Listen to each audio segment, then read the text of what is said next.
Hi అమ్మ, ఎలా ఉన్నారు? పనస గింజలు మసాలా కూర ఎప్పుడైనా తిన్నారా అమ్మ?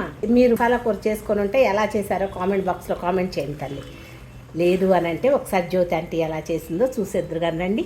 ఈ పనస గింజల మసాలా కూరకి ముందర ఒక రెండు మిరపకాయలు వేసుకుందాం, కొన్ని ఆవాలు, కొంచెం ఎక్కువ జీలకర్ర వేసుకుందాం. చూడండి, 2 పెద్ద ఉల్లిపాయలు తరిగి పెట్టుకున్నాం, అంటే 1/2 కిలో దరిదాపు ఉల్లిపాయలు వేసేసుకున్నాం. 2 బంగాళదుంపలు కూడా వేసుకున్నాం. 2 కలిపాను కదా, ఒకసారి తిప్పేసుకున్నాము. వేగటానికి సరిపడా ఉప్పు వేసుకున్నాం. ఒకసారి తిప్పుకొని సిమ్ మీద పెట్టుకొని మూత పెట్టుకొని కొంచెం లైట్ బ్రౌన్ కలర్ వచ్చే వరకు వేయించుదాం. చూడండి, ఈ పనస గింజలు ఉడకపెట్టి ఇలా తీసి వీలైనంత వరకు ఈ పైన ఉన్నది కదా అదంతా తీసేసాను. నల్లది చాక్తో గీకానమ్మ. ఇట్లా గోర్లు ఉంటే గోర్లపైన గీక్కోవచ్చు. గీకి 2 ముక్కలు చేసుకొని వేసుకోండి. చూడండి, కొంచెం లైట్ బ్రౌన్ కలర్లో వచ్చింది. ఉల్లిపాయ ముక్కలు, బంగాళదుంపల ముక్కలు ఒకటేసారి వేసుకోవాలంటే ఈ ఉల్లిపాయ ముక్కలు వేగేటప్పుడు బంగాళదుంప ముక్కలు కూడా వేగిపోతాయి. విడిగా ఉడకబెట్టాల్సిన అవసరం లేదు. ఎప్పుడైతే అలా వేగినాయో టేస్ట్ చాలా బాగుంటుందమ్మా. అందుకని ఇప్పుడు ఉడకపెట్టుకొని పీల్ చేసుకున్న ఈ ముక్కల్ని, పనస గింజల ముక్కల్ని వేసేసుకున్నా.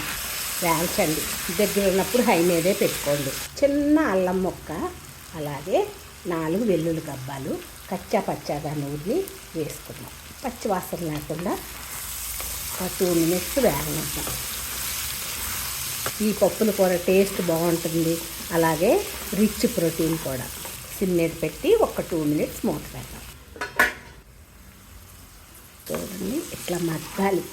ఉడకపెట్టుకున్నవి అలాగే వేసేయకండి, ఆ టేస్ట్ అంత బాగోదు. ఇలా మొత్తం మగ్గిపోతే కనుక టేస్ట్ బాగుంటుంది. అల్లం వెల్లిపాయ పేస్ట్ వేసిన తర్వాత ఇలా మగ్గనివ్వండి అమ్మ. హై మీద పెట్టాను. ఇప్పుడు 2 టమాటాలు కూడా వేసాను. పెద్ద టమాటాలు 2 వేసుకోండి, అంటే కూరను బట్టి. చిన్న టమాటాలు అయితే 3-4 వేసుకోండి. తప్పయి ఉప్పు వేసాం కదా, కారము పసుపు వేద్దాం. 1 స్పూన్ పసుపు, ఇది చిన్న స్పూన్, ఈ స్పూన్తో స్పూను కారం వేసి ఒకసారి కలపండి. ఇట్లా టమాటాలు వేసాం కదా, ఇవన్నీ కూడా వేసాం కదా, ఒక 2 మినిట్స్ సిమ్ మీద పెట్టి మూత పెట్టండి. మగ్గుతీ టమాటాలు కూడా మగ్గిపోయింది శుభ్రంగా. పొయ్యి హై మీద పెట్టాను, నీళ్లు పోస్తున్నా, సరిపడా నీళ్ళు. ఒక ఉడుకు రానిచ్చి సిమ్ మీద పెట్టండి. ఒక ఉడుకు వచ్చిన తర్వాత ఒక 5 మినిట్స్ ఉంచి పొడి మసాలా, చికెన్ మసాలా కానీ మీ దగ్గర మటన్ మసాలా, ఏ మసాలా ఉన్నా కూడా వేసి దించేయటమే. ఈ టైంలో ఉప్పు కారాలు చూసుకోండి, అలాగే పచ్చిమిరపకాయలు వేయండి, కరివేపాకు వేసుకోండి. ఉప్పు కారం టేస్ట్ చూసి నాకైతే సరిపోయింది. తర్వాత లాస్ట్లో చూద్దాం ఇంకొకసారి. కొంచెం కారం ఎక్కువ వేసుకోండి. మూత పెట్టి సిమ్ చేసి ఒక 5 మినిట్స్ ఒకసారి చూద్దాం.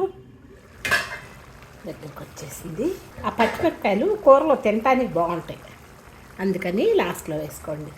చూడండి, కొంచెం కొబ్బరి, పచ్చి కొబ్బరి ఉంటే బెస్ట్. మీ దగ్గర ఎండు కొబ్బరి ఉన్నా ఓకే. కొంచెం పొడి మసాలా